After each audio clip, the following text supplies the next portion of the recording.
He took such a long time out of making movies because he read a book entitled The Hoods and he fell completely in love with the story. He wanted to make a movie, but he couldn't get the rights for it.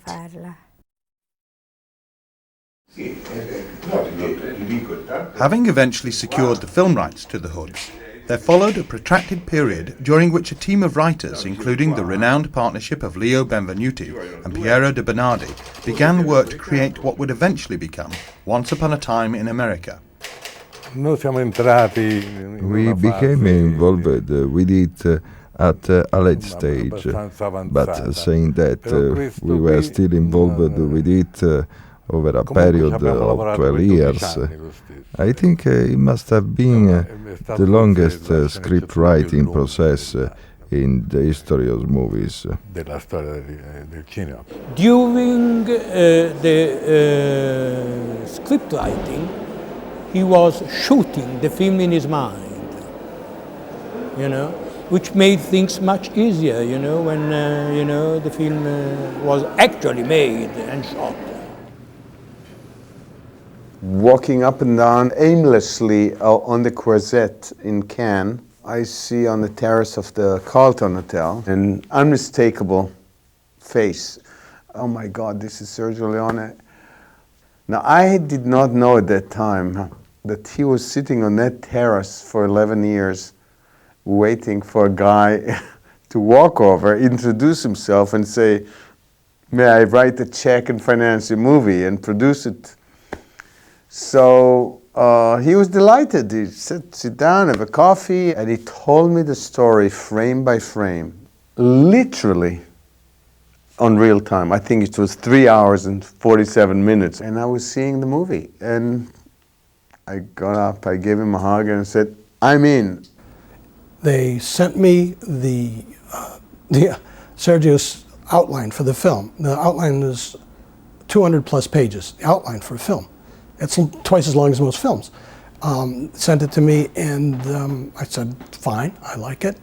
And he proceeded to give me a script and talk to me. It was an Italian script, meaning the description is on the left and the dialogue's on the right. The script that he gave me had the description on the left and nothing on the right throughout this entire script. And he said, fill it in. Develop the characters and fill it in. So I proceeded to do so, and I wrote a draft. This is a script over 400 pages long. I wrote this draft. I brought it to Sergio in New York at that time, brought it to Sergio, and he sat down with it, and he began to read the script, and he read it, and he started to chuckle, and he started to laugh, and he was rocking and reading it and laughing, and he called one of his assistants over, and then he read it to him, and he translated it into Italian, what I'd written. Read the entire script while I was sitting there, 400, laughing. And he looked at it and he said, put it down on the side, and he said, this is very funny.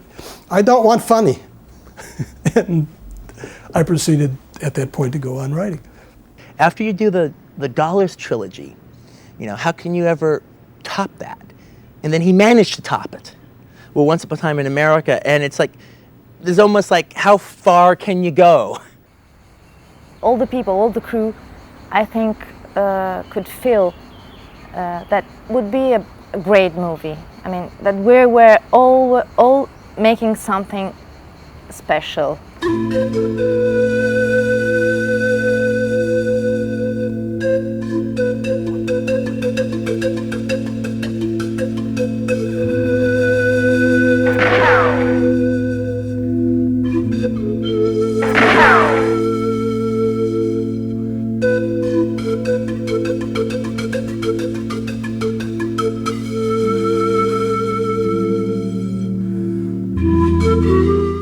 He was very powerful, very in charge. I mean, you knew that this man was in charge of this movie and in charge of every single detail that was going to happen. It was very intimidating at first. Nobody on the set spoke any English, including Sergio. And he knew every look that was going to be in this film before he even shot it. He knew every moment how it was going to play out before he shot it. I remember very specifically him looking at a page in which Noodles, the Robert De Niro character, meets Tuesday Weld in a hospital. And he looked at it and he said, I need 10 more words. And he pointed to a line, Tuesday Weld line. And I said, "It's okay. Isn't it okay the way it is?" He said, "It's fine, I need 10 more words." And I said, "Why?" And he said, "She's going to walk from here to there, and I want her to talk all the way there." He already knew what the set was going to look like. He knew how far she would walk. He knew where the camera was going to be before a set had been built, before anything had been done. And he knew he needed 10 more words to get Tuesday Weld across the room. He had the vision, knew exactly what he wanted. He would get it every time. And yet he wasn't against being shown something completely different that we might come up with as actors, you know. So he had the best of both worlds going from, as far as I'm concerned, you know, an extraordinary vision, the temperament and discipline and talent to bring it to fruition, and the kind of flexible ego that would allow input from people that would make things even better than he had imagined them if that were possible. And quite frankly, it very often was not possible to make it better than he envisioned. He would demonstrate physically absolutely everything. He was an actor. This man was an actor, and he could act Once Upon a Time in America from start to finish, 3 hours and 45 minutes, play all the different parts and be convincing. That's how brilliant he was. He even had explained and talked to Ennio Morricone about the music so much in advance that 2/3 of the music was recorded, not full orchestra, and playing on the set while we were shooting. It was like amazing. You go on the set and the music is playing already. It was magic. Once we were doing a scene where Bobby gets out of prison and I'm supposed to meet him, and Sergio's on this big crane. We're down in the Bedford-Stuyvesant, or the Williamsburg section of Brooklyn. We're on the street, and Sergio said, "Oh, it's going to rain." So he's sitting on the crane waiting, because he was a big wide shot of the street, and as we come together, the crane comes down and comes right into the two of us, and Sergio wanted to start raining in the middle of the shot. So he was like trying to time the shot, you know, like, I mean, they couldn't get rain machines in because the shot was so wide to begin with. And I thought only Sergio Leone would wait for God, like, to have it start raining in the middle of the take, you know, and trust that when he said action, God would accommodate him by, you know, letting the clouds open up. And, you know, much to my, well, actually not surprised, but to my never-ending astonishment of working with Sergio Leone, you know, we did the take, and of course in the middle of the take it started raining, so there it was, you know. I said, you know, there it is. How are you, Uncle? You're looking good. You're looking a little better. Come on. Let's get you off the streets. Everyone has had a big consideration of him, but not only as a director, as a man. I love the thing that he used to spend his nights, I mean his dinner, with everyone. It wasn't a star, never. So we spent nights cooking in the hotel where we were staying with the technical or De Niro or whatever. I mean, it was the same thing. People he loved, people he liked to stay with.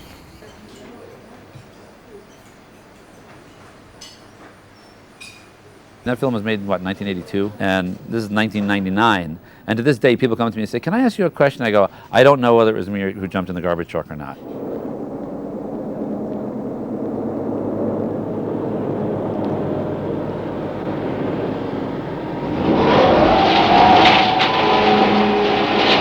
And Sergio's answer was, "You know, it could be you, it could not be you." And in fact, for that actual shot, we used a photo double, even though I was on the set, because Sergio wanted it to be a little confusing whether it was me or not.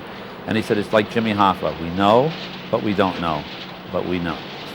You know, and that's the case with my character. Was he thrown in the garbage truck? Was he shot?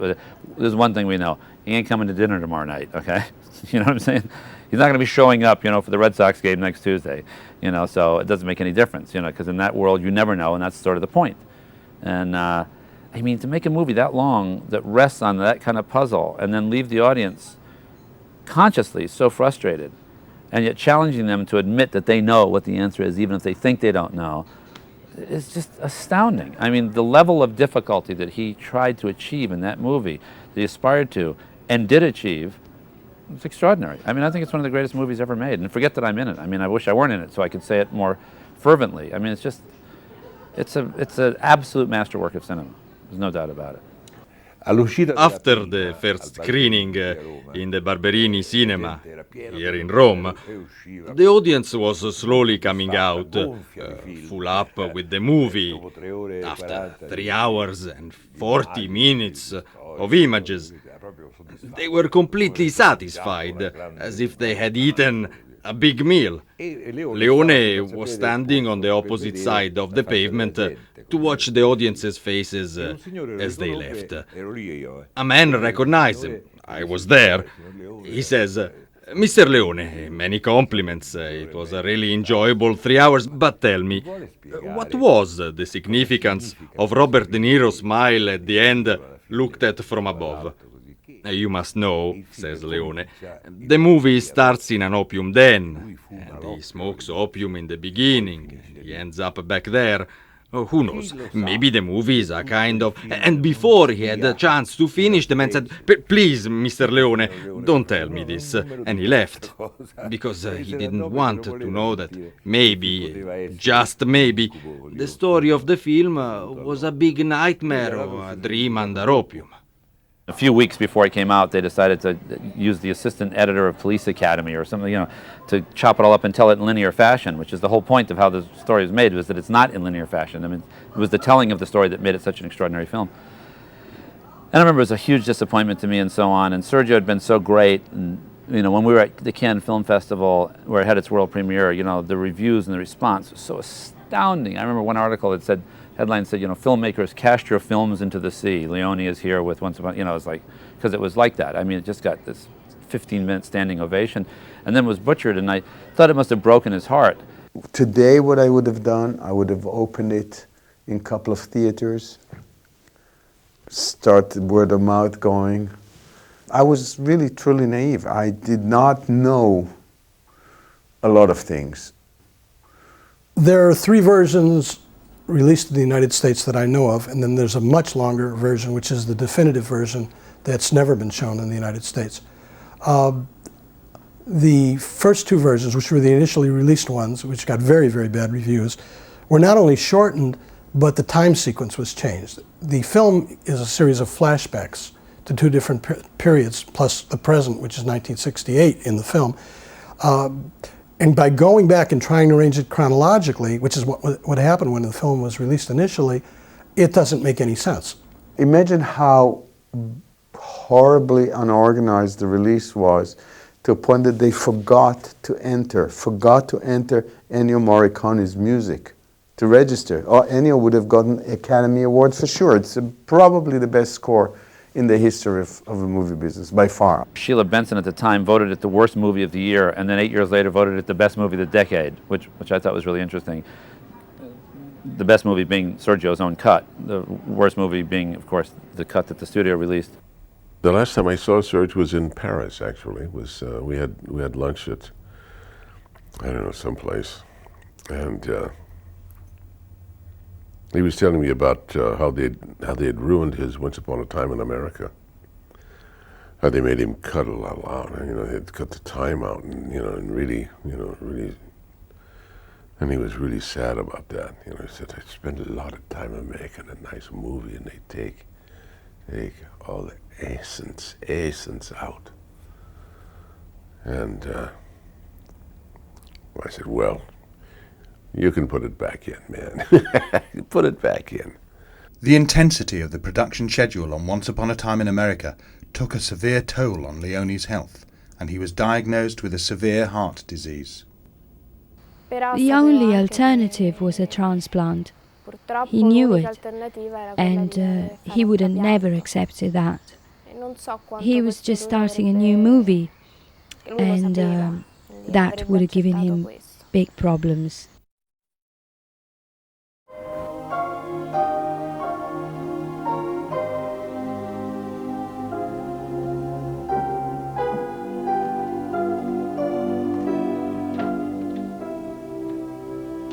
His concentration was so intense on what he was doing, and all his energy went into that project. As he said, I lose 5 years of my life on every picture, and I saw it happening.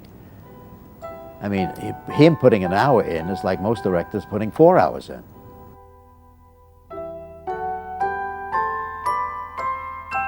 When I first started filmmaking, there was all these little filmmaking expressions I didn't know and everything, and so I would just kind of make up stuff, and that became the expression as far as the term was concerned on the set.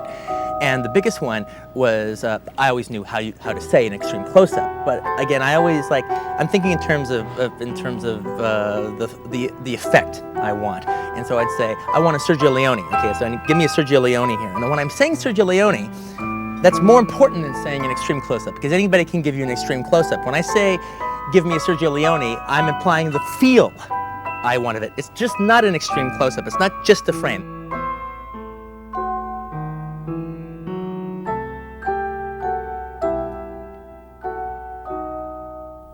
He interpreted his movies in a very responsible and creative manner. The greatest regret is that he could have stayed alive.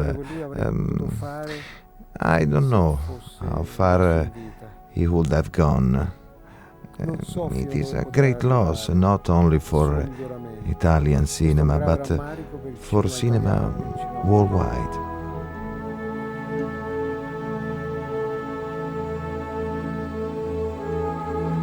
On my deathbed, and somebody says, what was the greatest artistic experience you ever had? It was working with Sergio Leone. There's no doubt about it. It was the Everest of my life, And I never got a chance to tell him that because I was too young or confused or too shy to call him up and sort of say it, and so on. And one of the reasons I wanted to do this interview is to sort of say it so somebody in the world could hear it.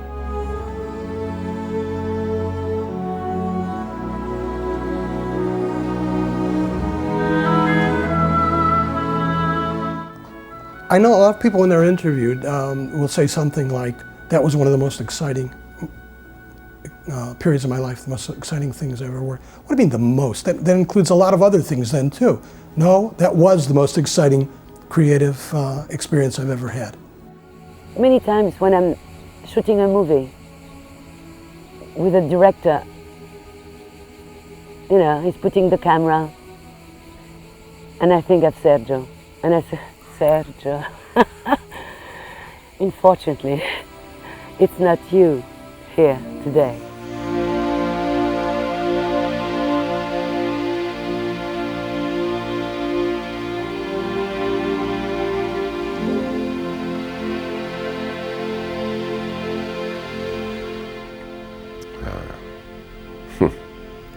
I wish he were still around.